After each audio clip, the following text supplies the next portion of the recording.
আল্লাহ নবী হযরত ইয়াকুব আলাইহিস সালামকে আল্লাহ পাক 12টা সন্তানের বাপ বানিয়েছিলেন। ও ভাইজানেরা, একটা বিবি ছিল 10টা সন্তান, আর একটা বিবি ছিল 2টো সন্তান। একজনের নাম হলো হযরত নবী ইউসুফ আলাইহিস সালাম, আর একজনের নাম হলো বুনিয়ামিন। হযরত নবী ইউসুফ আলাইহিস সালামকে হযরত নবী ইয়াকুব আলাইহিস সালাম বড় মহব্বত করতেন। যেখানে যেতেন সাথে করে নিয়ে যেতেন। যখন খাওয়া দাওয়া করতেন পাশে বসে একসঙ্গে খাওয়া দাওয়া করতেন। ওই ছোট বাচ্চাটাকে হযরত নবী ইয়াকুব বড় ভালোবাসতেন। 10টা ভাইয়ের থেকে সহ্য হলো না। 10টা ভাই হযরত নবী ইয়াকুবকে খেলাধুলার নাম করে জঙ্গলে নিয়ে চলে গেলেন।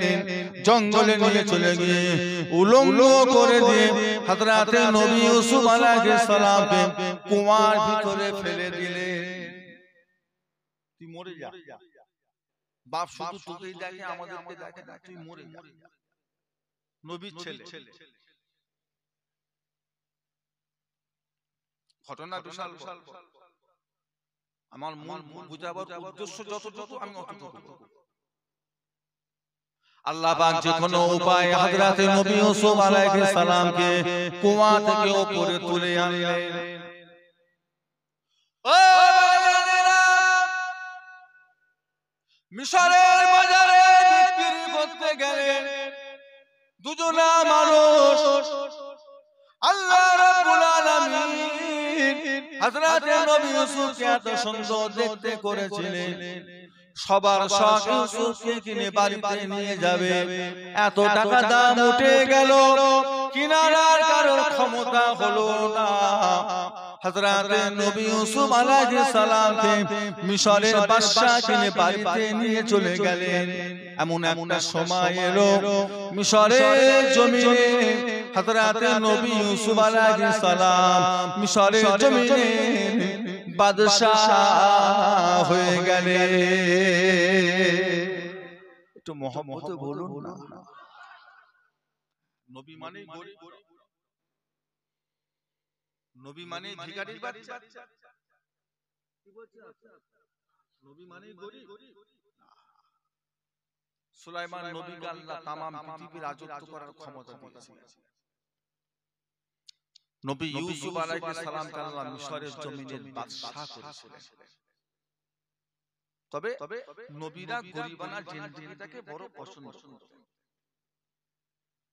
কোন নবী ছিল সুতোর মিস্ত্রি, কোন নবী ছিল রাজমিস্ত্রি, কোন নবী ছিল কৃষক, কোন নবী ছাগল চড়াতেন, কোন নবী হযরত নবী মুসা আলাইহিস সালাম, ওনাকে আল্লাহ হাতে কি দিয়েছিল? ওই লাঠি দিয়ে কি করতেন? আল্লাহ যখন বললেন মুসা তোমার হাতের লাঠিটা কি করো, কি বলেছিলেন? আল্লাহ এই গাছের লাঠি দিয়ে গাছের ডাল গাছের পাতা ছিঁড়ে ছিঁড়ে বকরিকে খাওয়া, এই লাঠি দিয়ে আমি পথ চলি।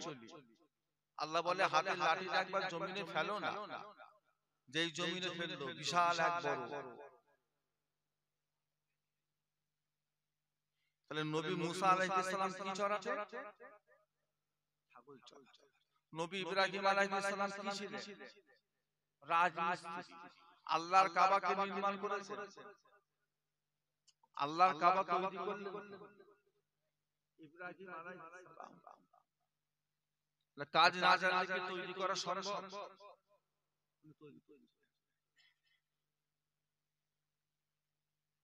আমাদের নবী কি করতেন?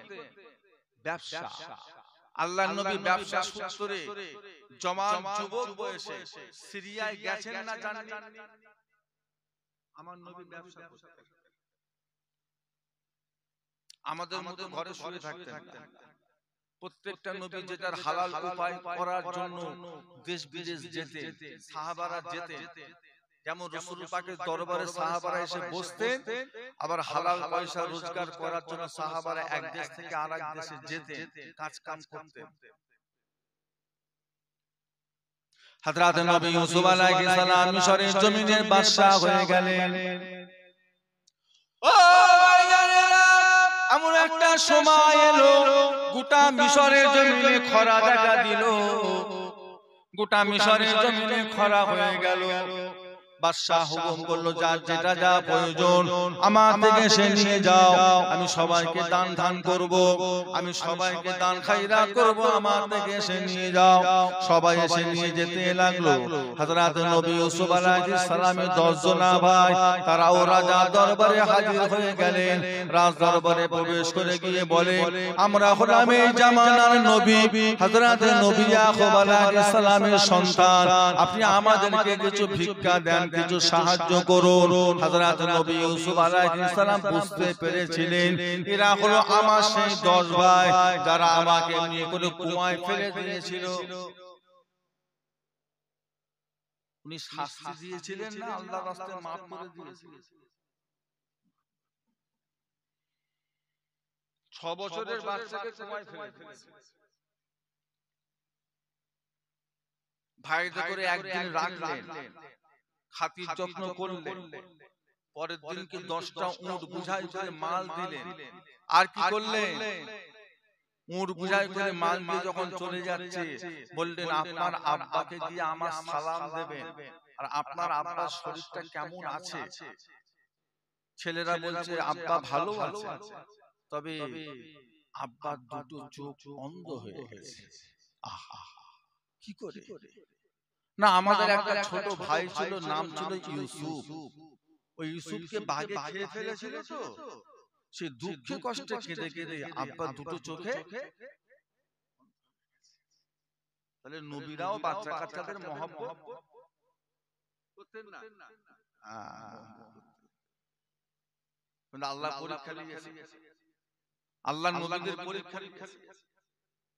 হযরত আদম নবীকে আল্লাহ পাক শয়তান দিয়ে পরীক্ষা করিয়েছেন। ও ভাইজানেরা, হযরত নবী ইব্রাহিম আলাইহিস সালামকে আল্লাহ নমরুদ দিয়ে পরীক্ষা করিয়েছেন। হযরত নবী মুসা আলাইহিস সালামকে দিয়ে আল্লাহ ফিরআউনকে দিয়ে পরীক্ষা করিয়েছেন। হযরত নবী ইব্রাহিম আলাইহিস সালামকে দিয়ে আল্লাহ বেটা ইসমাঈলকে দিয়ে আল্লাহ পাক পরীক্ষা করিয়েছিলেন। যাও তোমার ছেলেকে কি করো? জবাই জবাই কত কোটি কত কোটি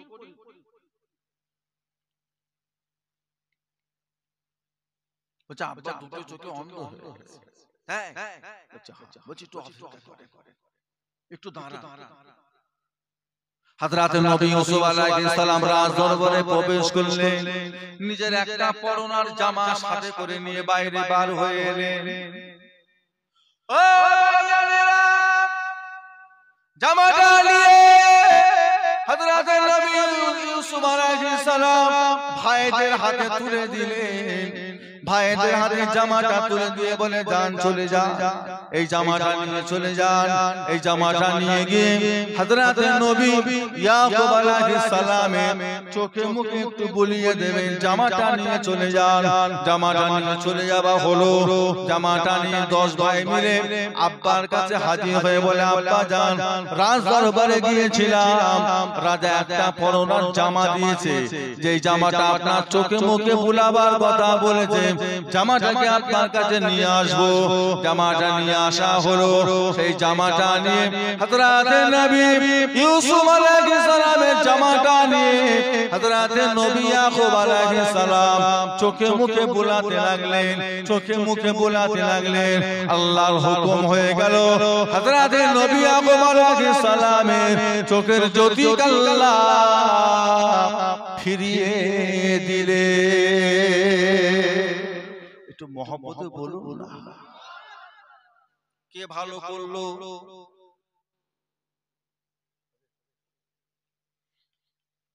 কে ভালো? আল্লাহ করলো না জামা ভালো? জামা ঠামাতে ভালো হলো না, আল্লাহ ভালো করেছে, এতদিন করলো না। কি বলবে? তাহলে আল্লাহর নবীরাও ওসিলা দিয়েছেন না দেন? এটা আমার সাথে কথা বলে। আমার আপনার নবী দয়াল নবী কোন সাহাবা ছিলেন দাড়ি মুবারক কোন সংগ্রহ করতেন, সংরক্ষণ করতেন। ও হযরত আম্মা মাইমুনা রাদিয়াল্লাহু তাআলা আনহা আল্লাহর নবীর শরীরের ঘামগুলোকে সংরক্ষণ করতেন। কোন সাহাবা আল্লাহর নবীর চুল মুবারক সংগ্রহ করতেন, কোন সাহাবা আল্লাহর নবীর জামা কাপড় কোন সংরক্ষণ করতেন। আম্মা জান হযরত আয়েশা সিদ্দিকা রাদিয়াল্লাহু তাআলা আনহা আল্লাহর নবীর জামাগুলোকে সংরক্ষণ করতেন। আম্মা জান আয়েশা বলেন আল্লাহর নবীর ইন্তেকালের পরে মদিনার কোন মানুষের যখন শরীর খারাপ হয়ে যেত, আমি আয়েশা আল্লাহর নবীর জুব্বাটা নিয়ে ওই মানুষটার বাড়িতে হাজির হয়ে যেতাম। মানুষটার বাড়িতে হাজির হয়ে গিয়ে আল্লাহর নবীর জুব্বাটা নিয়ে আর একটা পানিতে ডুবিয়ে দিতাম। জুব্বাটা তুলে নিয়ে ওই পানিটাকে নিয়ে মানুষটিকে গোসল করিয়ে দিলে ওই মানুষের শরীরে বিমারগুলো আল্লাহ পাক ভালো করে দিতে। তো মহব্বতে বলুন না, তাহলে ওসিলা কি শুধু আমরা দিই? সাহাবা হুজুররাও দিয়েছে। কথা বলেন, আল্লাহর নবীর চুল মুবারক ছিল কোন সাহাবার? হযরতে খালিদ বিন ওয়ালিদ রাদিয়াল্লাহু তাআলা আনহু রাসূল পাকের চুলটাকে নিয়ে সব সময় নিজের টুপির ভিতরে বুনে রেখে দিতেন। যখন জিহাদে যেতেন ওই টুপিটা মাথায় করে নিয়ে যেতেন। জীবনে 100 যুদ্ধ করেছে, কোনদিন কোন যুদ্ধে পরাজয় হেরে কখনো বাড়ি আসে নাই। একটু মহব্বতে বলা যাবে না?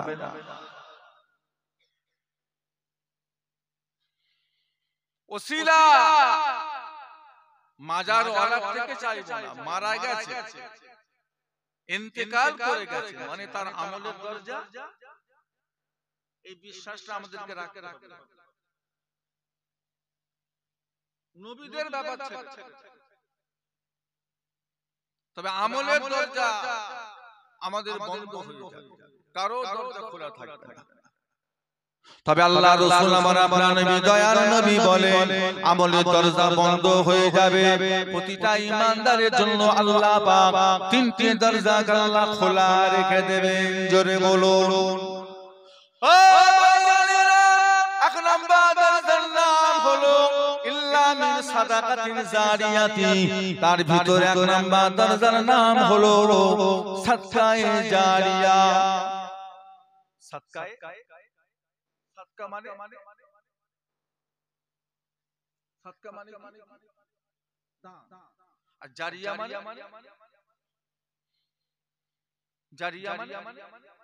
বয়ে যাওয়া, প্রবাহিত হবে। তাহলে আমাদের সবাইকে এমন কিছু দান করতে হবে, সেই দানটা যেন সাদকায়ে জারিয়া হয়। তাহলে কি হবে? আমরা মরে গেলেও কবরের সওয়াবটা আল্লাহ পাঠাতে থাকবে। জোরে বলুন না সুবহানাল্লাহ। কেমন দা এলাকার মসজিদের কাজ চলছে, 10 বস্তা সিমেন্ট মাটি দিয়ে দেয়, 2 ফুট বালি দিয়ে দেয়। আপনি গরিব মানুষ 2 বস্তা সিমেন্ট মাটি দেন, আপনি গরিব মানুষ 50টা ইট কিনে দেন। আপনি বড় লোক মানুষ মসজিদের মার্বেলের কাজটা আপনি করে দেন। যতদিন ওই মসজিদে নামাজ হবে আল্লাহর কসম প্রত্যেকটা ওয়াক্তের সওয়াব আল্লাহ আপনাকে কবরে শুয়েও আল্লাহ মিলাতে থাকবে। এই দানটাকে বলা হবে সাদকায়ে জারিয়া। আমাদের প্রত্যেককে কিছু না কিছু সাদকায়ে জারিয়া করতে হবে। যদি বলেন হুজুর আমি একদম গরিব, আমার পক্ষে সম্ভব নয়, আমি বলছি আপনি দুটো গাছ বসিয়ে যান, 50 টাকা করে দুটো গাছের চারা কিনে ওটা বসিয়ে যান। গাছটা যদি ফলওয়ালা গাছ হয়, গ্রামবাসী খাবে, পশু পাখি খাবে, সেটাও হবে সাদকায়ে জারিয়া। গাছে যদি ফল নাও হয়, ওই গাছের তলায় গিয়ে কোনো আল্লাহওয়ালা বসবে, কোনো মানুষ বিশ্রাম নেবে, সেটাও হবে সদকায়ে। সেজন্য আল্লাহ রাসূল বলেছেন বড় গাছের তলায় পেশাব করা হলো শরীয়তে হারাম। আর আমাদের মধ্যে কতগুলো লোক আছে দেখবেন ওরা গাছ খোঁজে পেশাব করার জন্য, কিন্তু বড় গাছের তলায় পেশাব করা, সেখানে মানুষ একটু কি করে, একটু আরাম করে, একটু বিশ্রাম নেয়, আর আপনি সেখানে গিয়ে পেশাব করছেন।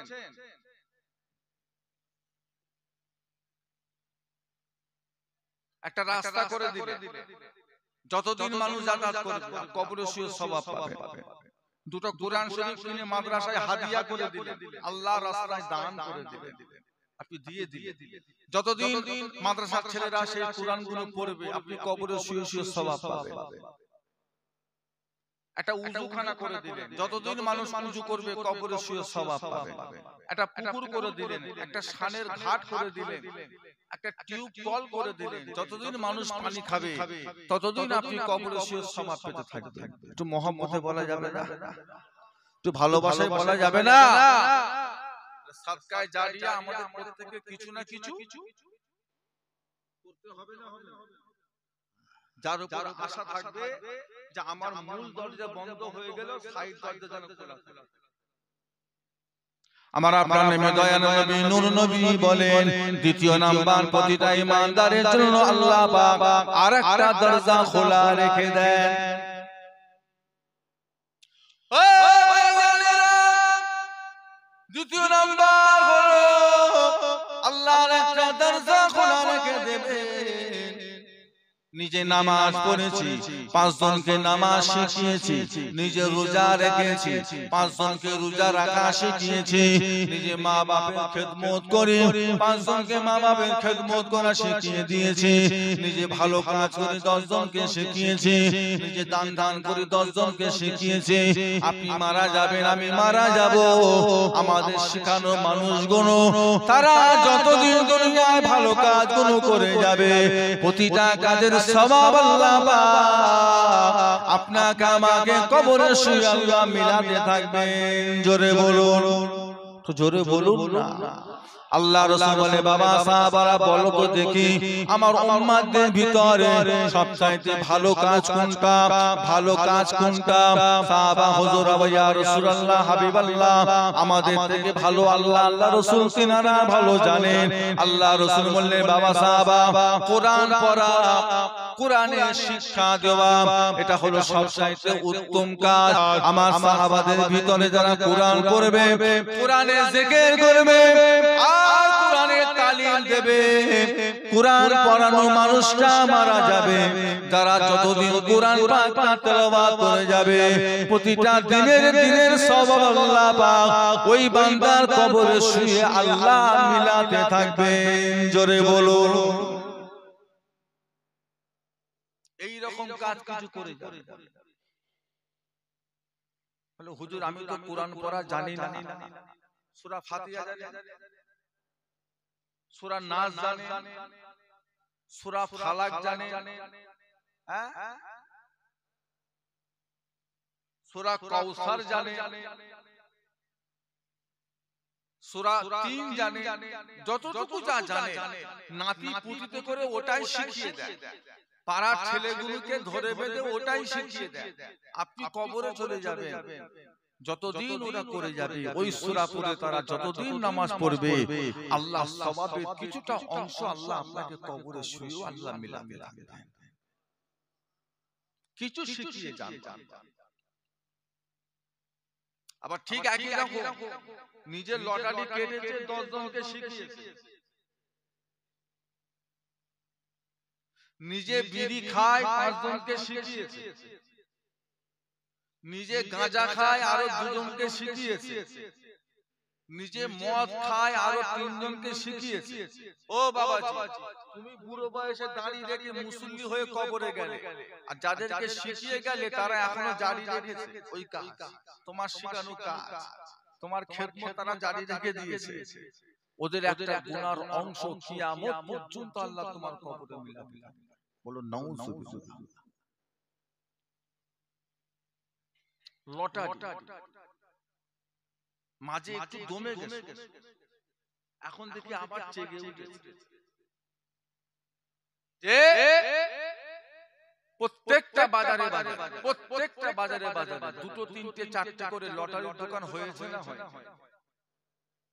আছে না না? কাটে কারা? শুধু জয়নাল, শুধু ওই জয়দেবদের পাড়ার ছেলেগুলো কাটছে না জয়নালদের ছেলেগুলো কাটে?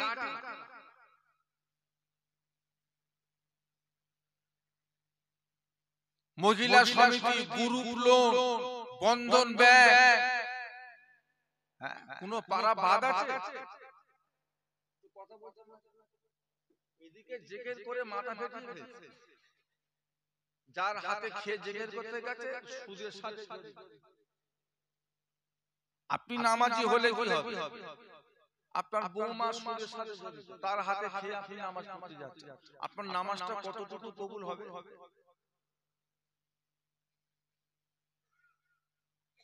হুজুর আমি কি দায়িত্ব দিয়েছি? আল্লাহ আমাকে দায়িত্ব দিয়েছে। কু আনফুসাকুম ওয়া আহলিকুম নারা, আল্লাহ কোরআন পাকে বলেছে ইয়া আইয়ুহাল্লাযীনা আমানু কু আনফুসাকুম ওয়া আহলিকুম নারা, তুমি বাঁচো তোমার আল আওলাদদের জাহান্নামের আগুন থেকে বাঁচিয়ে লাও। তাহলে আপনার ছেলে পুলে এরা কারা? এতে করে বাঁচাবার দায়িত্ব আল্লাহ গ্রামবাসীকে দিয়েছে না বাড়ির গার্জিয়ানকে দিয়েছে? কথা বলেন। আপনি একা নামাজি হলেই নাজাত পাওয়া যাবে? একদিনও ছেলেকে বলেছেন এই ফজরের নামাজ পড়েছিস? এই তো একটা বছর হয়ে গেল, 2025 করে গেল নাকি এখনো পড়েনি? 2025 করে গেল, একটা বছর হয়ে গেল। এই সারা বছর 2024 হিসাব করে দেখেন তো ফজরের নামাজ জামাতে গিয়ে কদিন পড়েছে? এই একটা বছরের ভিতরে ফজরের নামাজ জামাতে গিয়ে কদিন পড়েছে? খোদার কসম খেয়ে বলেন তো এই একটা বছরে আল্লাহর কোরআনটা কবার পড়েছে?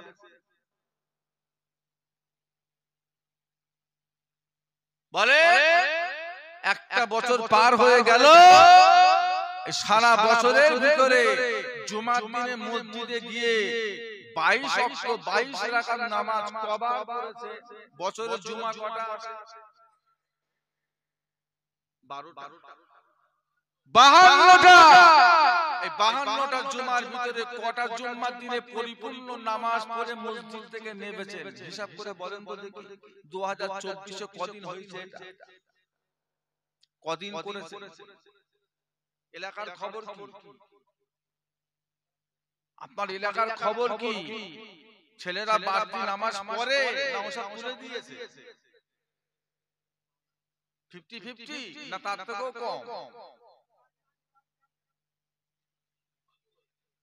মানে 170টা পাড়া, তাও 30টা মনে থাকে না।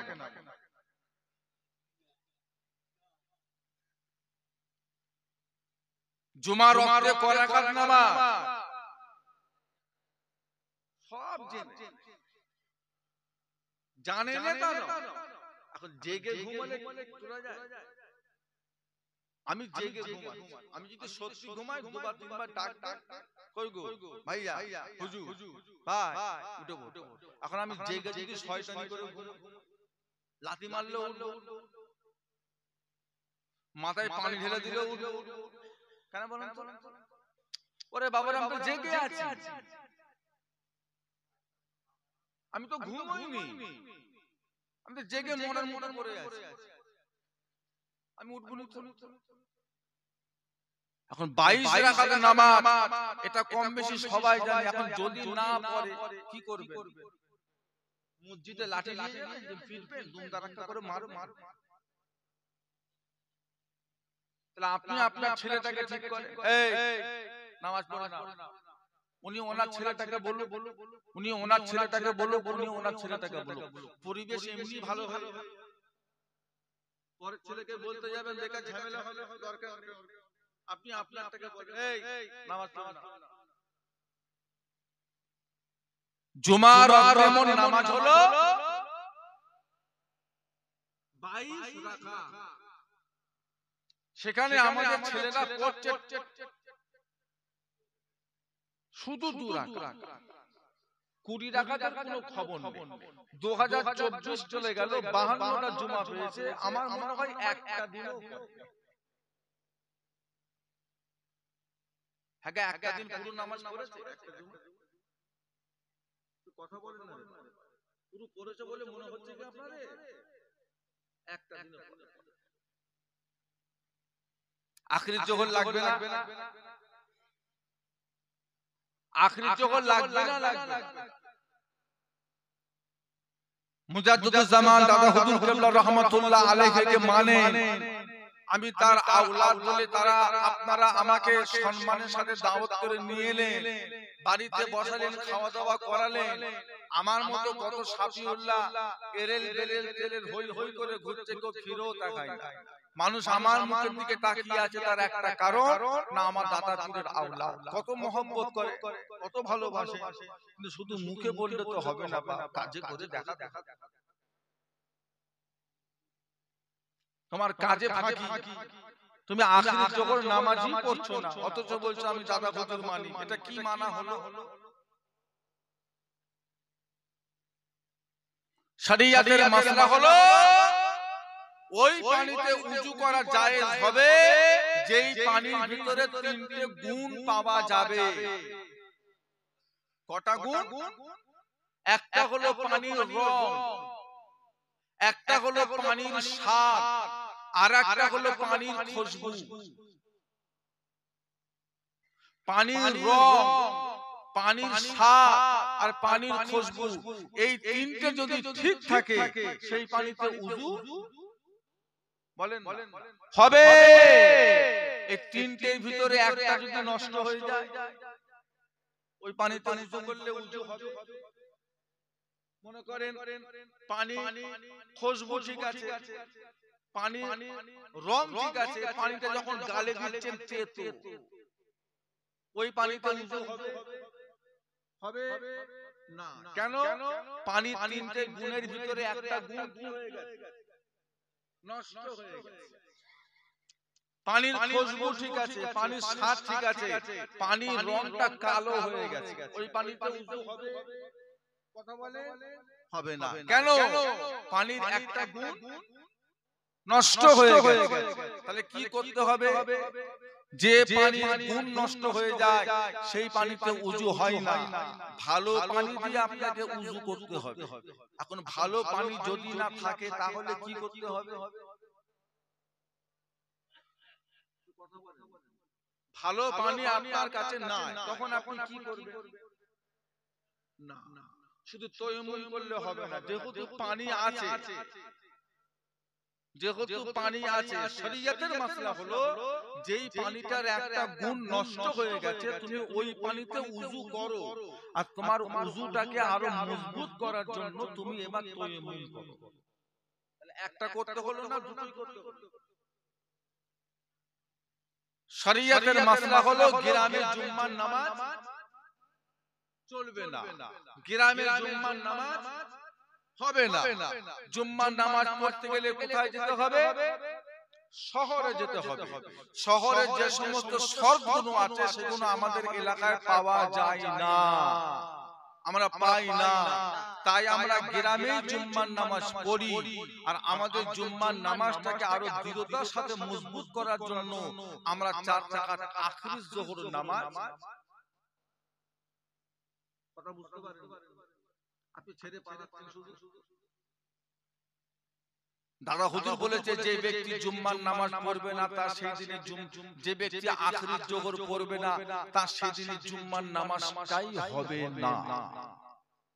যে আখির যোহর পড়বে না তার সেই দিনে জুম্মার নামাজটাই হবে না। এবারে আপনি কি করবেন দেখেন। আমার ভাইজানেরা, দোস্তরা, বন্ধুরা, বাবাজিরা, এই যে লটারি কেটে বসে আছে 1 কোটি পাবে, আশাই মরে চাষা, কেটে কেটে ফকির হয়ে গেছে। ঘোড়ার একটা ডিম পেয়েছে, ঘোড়ার একটা ডিম। বাড়ি বাড়ি বন্ধন ব্যাংক মহিলা সমিতি গ্রুপগুলো বড় লোক হবে, দুতলা বাড়ি করে এসি লাগাবে, কত আশা, আশাই মরে চাষা, কত আশা। বন্ধন ব্যাংক থেকে লোন তুলে উনি পাকা বাড়ি করবে, বরকত হবে, বরকত হবে। আমাদের পীর মুর্শিদ ছোট হুজুর কেবলা বলতেন, বাবা হালালে বরকত, হারামে হরকত। হালালে বরকত আর হারামে হরকত। বরকত দিন দিন বাড়বে, হালাল বাড়বে, আর হারাম দিন দিন কি হবে?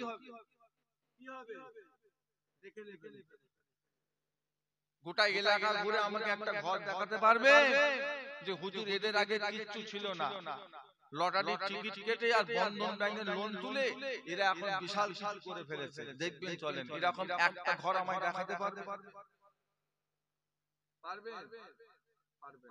এটা গ্যারান্টি।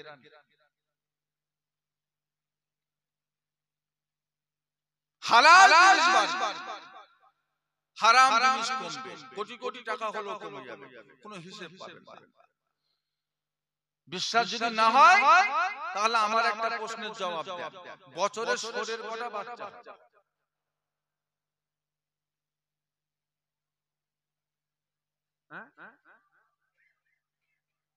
জানেন না? আন্দাজে বলছেন, জানেন না তো ছেড়ে দেন। বছরে কুকুরের কটা বাচ্চা হয়? আমি কমসে কম ধরি, সর্বনিম্ন 6টা ধরি, 6টা। আর বছরে গরুর কটা করে বাচ্চা হয়? শুনছি এইদিকে নাকি 3টে করে হচ্ছে, এদিকেও একটা করে, ইনজেকশন দিলে 3টে করে হবে না?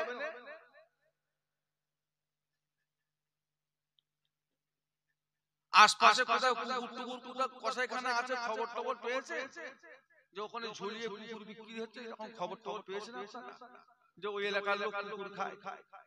আশপাশে আছে? আচ্ছা, আপনারা কুকুরকে মেরে মেরে ফেলে? কুকুর দেখলে ওকে গুলি করে মেরে মেরে দেন আপনারা?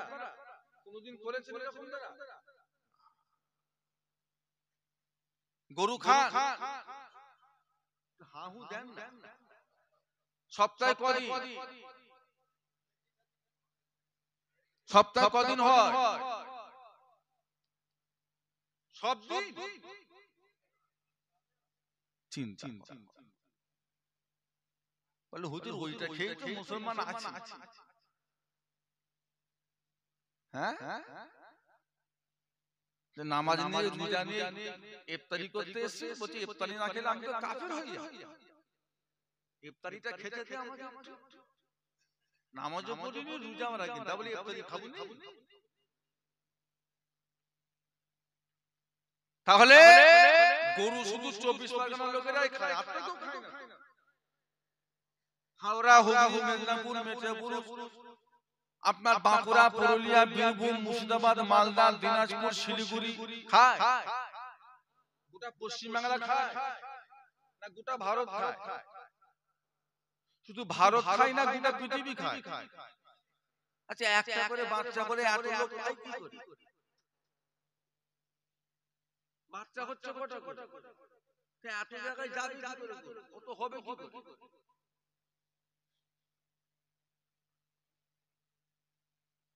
বলে সম্ভব কি করে? আবার কুরবানির সময় এক এক দিনে লাখ লাখ লাখ লাখ কি করে হচ্ছে? আর বছরে কুকুরের বাচ্চা হচ্ছে কটা করে? এই পাড়ায় যদি 3টে মেদি কুকুর থাকে আর এক একটা যদি 6টা করে বাচ্চা হয়, 3 6 18টা, তাহলে আরেক বছর পরে 18 দুগুণে লাঠি ছাড়া হাঁটা যাবে? 36টা কুকুর মানে লাঠি ছাড়া আপনি পাড়ায় চলাফেরা করা সম্ভব কি? লাঠি রাখা ফরজ হয়ে যায়, একটা করে হাতে খেটো রাখা ফরজ হয় না। কোন দিক দিয়ে কে উড়ে এসে কামড়াবে তার কোনো ঠিক আছে?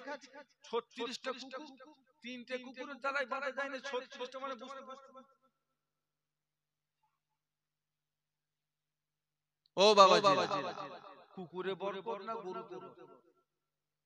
কুকুর কেউ খায় না, কুকুর কেউ মারে না, কুকুর কেউ মেরে মুতে দেয় না, তারপরও দেখবেন 6টা করে বাচ্চা হলে কি হবে, সেই বছরের শেষে 3 থেকে 4।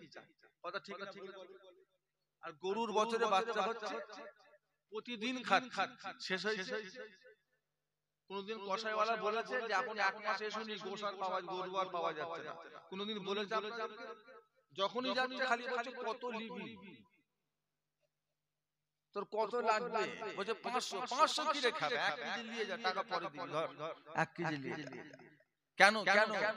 ওটা হালাল, গরুটা হলো বরকত আছে না? এর থেকে আর সহজ করে বোঝানো সম্ভব না। তারপরও যদি লটারির টিকিট কাটো আর কিছু পাবে না, তবে অত বরকত নেই। ওতে কি নেই? কার কাছে চাই? আল্লাহর ভান্ডারে অভাব আছে, তাই তো? আল্লাহ আমাদেরকে দিলে আল্লাহর মাল সম্পদ কমে যাবে, আল্লাহ গরিব হয়ে যাবে? নাউযুবিল্লাহ। কার কাছে চাইছে? মদিনার মসজিদে নববী শরীফে আল্লাহর নবী বসে আছে, একজন সাহাবী আল্লাহর নবীর কাছে হাজির হয়ে আল্লাহর নবীকে সালাম দিলেন। ও ভাইজানেরা, নবী আমার সালামের জবাব দিলেন, জিজ্ঞাসা করলেন বাবা কি খবর, কি মনে করে এসেছেন? সাহাবা ইয়া রাসূলুল্লাহ, হাবিবাল্লাহ, আমি বড় গরীব মানুষ, আমি বড় অসহায় মানুষ, সংসারে বড় অভাব, ছেলে পুলে নিয়ে মা বাপ নিয়ে ঠিক মতো সংসার আমার চলে না। আপনি আমায় কিছু আমল দেন, আপনি আমার জন্য দোয়া করে দেন, আল্লাহ যেন আমার সংসারে রোজগারে বরকত দেন, না হলে এইভাবে চলা আমার পক্ষে সম্ভব নয়। আল্লাহর নবী একটা আমল শিখিয়ে দিলেন, আল্লাহর নবী সাহাবা হুজুরকে দোয়া করে দিলেন। সাহাবা হুজুর বাড়ি চলে গেলেন, বাড়িতে গিয়ে আমল করাটা শুরু করে দিলেন। কিছু মাস পার হয়ে গেল, 2-4 মাস যাওয়ার পরে সাহাবা হুজুর আল্লাহর নবী দরবারে আবার এসে হাজির হয়ে গেলেন। আসসালামু আলাইকা ইয়া রাসূলুল্লাহ, ইয়া হাবিবাল্লাহ। আল্লাহর নবী সালামের জবাব দিয়ে জিজ্ঞাসা করে কি খবর বাবা? সাহাবা ইয়া রাসূলুল্লাহ, হাবিবাল্লাহ, আপনি কি আমাকে চিনতে পারেন না? কয়েক মাস আগে এসেছিলাম, আমি বড় গরীব ছিলাম, আপনি আমাকে একটা আমল দিয়েছিলেন, আমলটা করেছি হুজুর সংসারে বরকতের জন্য, আমলটা আমি করে দিয়েছি। আল্লাহ রাব্বুল আলামিন ওই আমলের ওসিলায় আল্লাহ পাক আমার সংসারে এত মাল সম্পদ দিয়েছে, এত বরকত দিয়েছে, আমার সংসারে মাল সম্পদ রাখার মতো আমার বাড়িতে আর জায়গা না। একটু মহব্বতে বলা যাবে না? ও ভাইজানেরা, সাহাবা হুজুররা জিজ্ঞাসা করলেন, আল্লাহর নবী সাহাবী, নবী আপনাকে কি আমল দিলেন? কোন আমলটা করে আপনার মাল সম্পদে বরকত হলো? কি আমল আপনি করে গিয়েছেন? সাহাবা হুজুর জবাব দিয়েছিলেন, আমাকে আল্লাহর নবী একটা সহজ আমল শিখিয়েছিলেন। ফজরের সুন্নত নামাজের পরে, ফজরের ফরজ নামাজের আগে এই আমলটা করবার জন্য আল্লাহর নবী আমাকে বলেছিলেন ছোট্ট একটা আমল, সুবহানাল্লাহি ওয়া বিহামদিহি, সুবহানাল্লাহিল আযীম ওয়া বিহামদিহি, আস্তাগফিরুল্লাহ, লা হাওলা ওয়ালা কুওয়াতা ইল্লা বিল্লাহ, সুবহানাল্লাহি ওয়া বিহামদিহি, সুবহানাল্লাহিল আযীম ওয়া বিহামদিহি, আস্তাগফিরুল্লাহ, লা হাওলা ওয়ালা কুওয়াতা ইল্লা বিল্লাহ। এই আমলটা নবী আমাকে করতে দিয়েছেন, এই আমলটা আমি করে গিয়েছি। আল্লাহ রাব্বুল আলামিন এই আমলটার ওসিলায় আমার সংসারের অভাবগুলোকে আমার আল্লাহ পাক দূর করে দিয়েছে।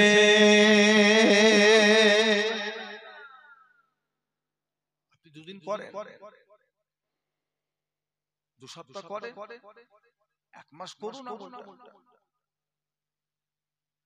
আমি তো দাদা হুজুরের শিখানো আমল দিইনি, আমি তো বসিরহাটে আল্লামা হুজুরের শিখানো আমল দিচ্ছি না, আমি আপনাকে আমলটা দিচ্ছি রাসূলুল্লাহ শেখানো।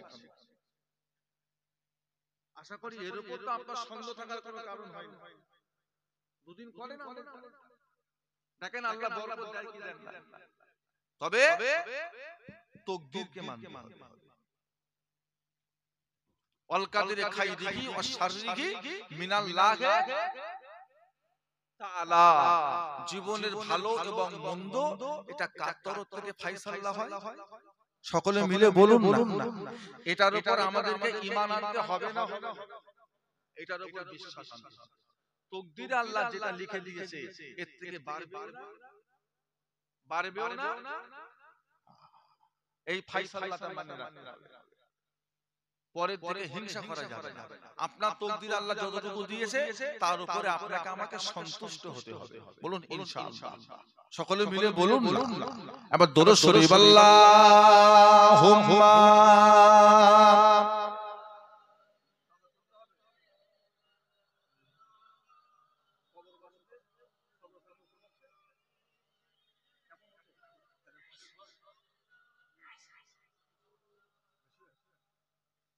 हमें जानो दिल से प्यारा मोहम्मद, मोहम्मद की हमो है हमारा मोहम्मद, जो आंखों में आए तो कब तक रहेगा पर्दा हमारा तुम्हारा मोहम्मद। अल्लाहुम्मा सल्ले अला।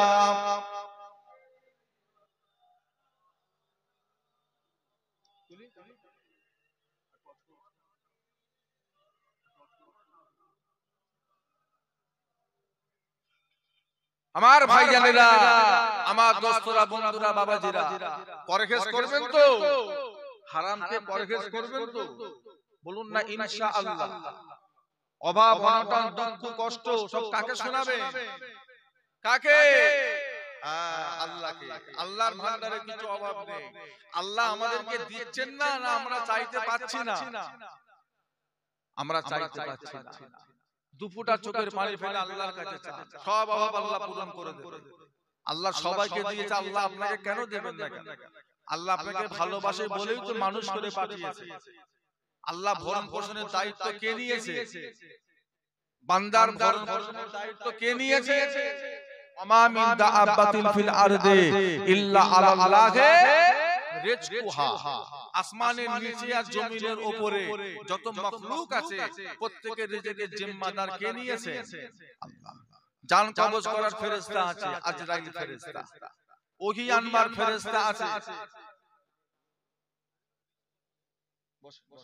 ওহী আনবার ফেরেশতা ছিল জিবরাইল ফেরেশতা, সিংহায় ফু দিবার ফেরেশতা ছিল ইসরাফিল ফেরেশতা আছে, মিকাইল ফেরেশতা কোথায় কখন পানি হবে না হবে সেই দায়িত্বে, কিরামান কাতিবিনকে আল্লাহ গুনাহ এবং নেকি লিখার দায়িত্ব দিয়েছেন, মুনকার নেকিকে সওয়াল জবাবের দায়িত্ব দিয়েছেন।